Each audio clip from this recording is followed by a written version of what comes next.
ایک چینی سے پوچھا گیا سوال یہ ہے کہ آپ نے اسلام قبول کیوں کیا؟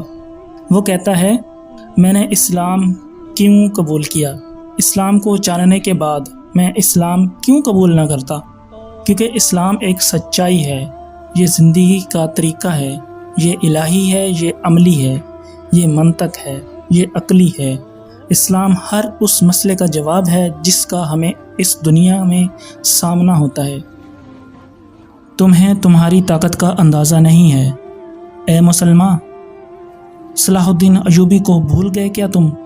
وہ عراق کے ایک چھوٹے سے نواحی قصبے میں پیدا ہوا تھا اور جب جوان ہوا تو نور الدین زنگی کے لشکر میں شامل ہوا اور اس کے بعد وہ اپنی صلاحیتوں کے بلبوتے پر ایک سپہ سالار بن گیا اور قدس پر قبضہ کر لیا۔